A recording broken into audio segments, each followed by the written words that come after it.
Hey guys, AJ here back with another one for you. So I have a whole series about Japan and how Japan is the future for modern women. Okay? It's bad over there. You have all these old women that were strong and independent, right?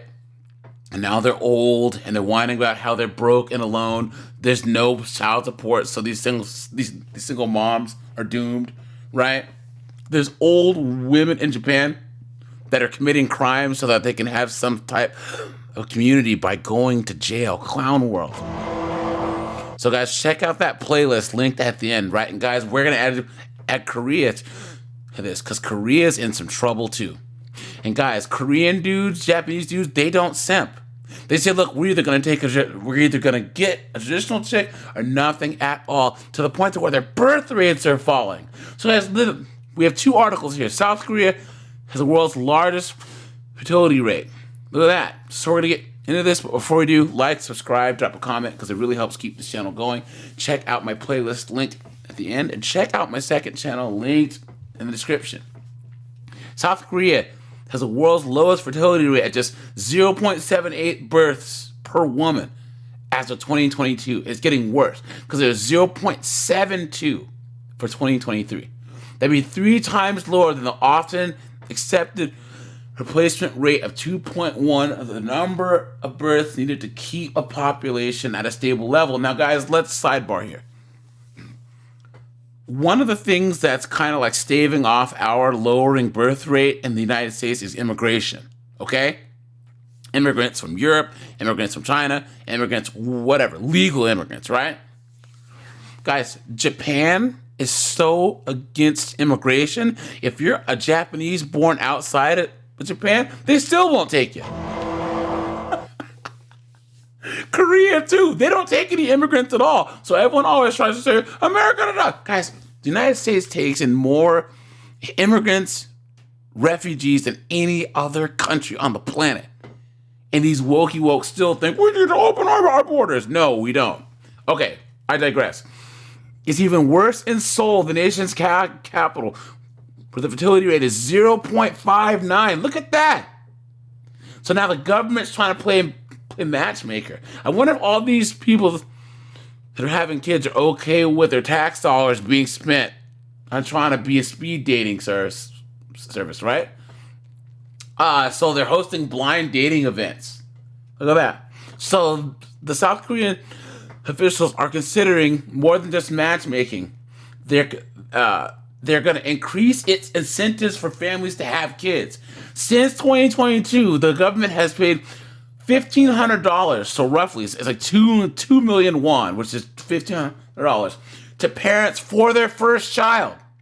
But starting this year, parents will get $2,250 for their second child and thereafter. Parents will also get a monthly payment of $750 for the first 12 months and half that for the following 12 months. Look at that. They can also get 1 year of parental leave. That's both parents. Look at that. Look at that, guys. They're going to mobilize all available policies. They're also, look at that.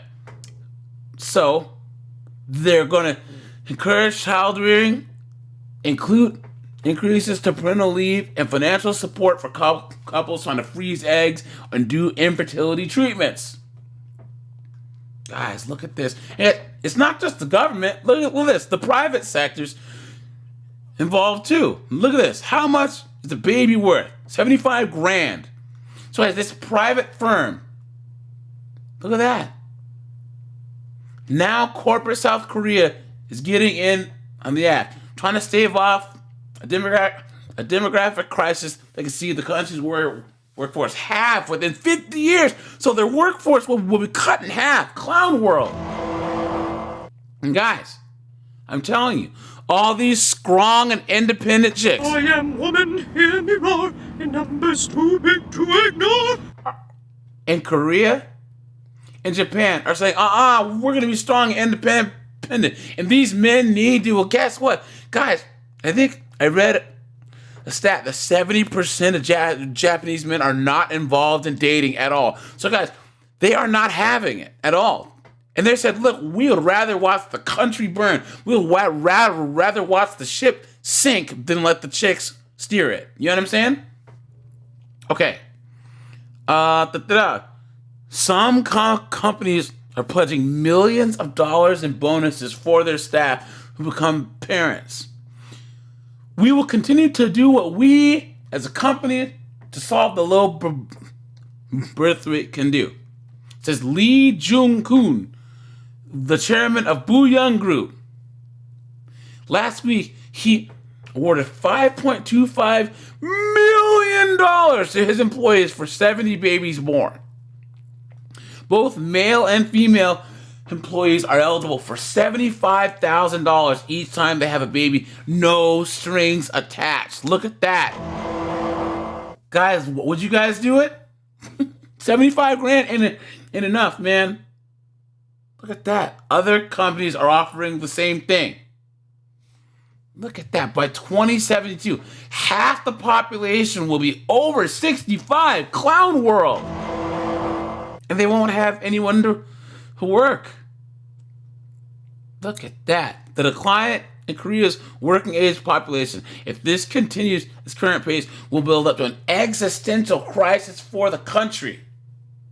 The payments are designed to help employees grow families without compromising their careers. Look at that. Look at that. This person's, he owns something. His company offers far more generous than Hyundai, who launched a dedicated task force to boost employee birth rates. So they're offering $3,750 per newborn. The steel producer does the same thing. POSCO, the steel producer, the chairman went to a couple who had quadruplets and gave them cash and a stroller. Look at that. They're saying, look, give them tax benefits and various support measures. Guys, this isn't going to get any better. It's not. Because you have the guys that have walked away and checked out, and then these 304s, these strong and independent chicks are so set in their ways. Guys, they're going to have to start having the men mail order. Let me know what you guys think, man. Look at that. And of course, look, despite aggressive government efforts, South Korea's fertility rate is on course to sink to 0.65 by 2025. This is largely due to stress put on women who face enormous societal pressure and rampant workplace discrimination if they want to pursue a career while having children, and of course, gender parity, and of course, the gender pay gap, because they had to blame us guys, right, guys? They had to blame us. You know they had to. Look at that. More importantly, South Korea's male-dominated corporate culture has to fundamentally change in favor of working women. Korean women will start to have more babies if they don't have to sacrifice their career. Well, that's the thing about Asian countries, man. They are so set in their ways, guys, that they're not gonna change. This is crazy, guys. Let me know what you guys think. Would you take 75 grand cash to have a baby for some broad? Because I certainly wouldn't, you know. And yet, hey, maybe if enough men walk away, you know, they'll start offering this year, because a lot of guys don't even want to have kids. I'm never having kids, guys. No way. So, all right, you guys, this is AJ. I appreciate you guys. Like, subscribe, check out the playlist. I'm out of here, guys.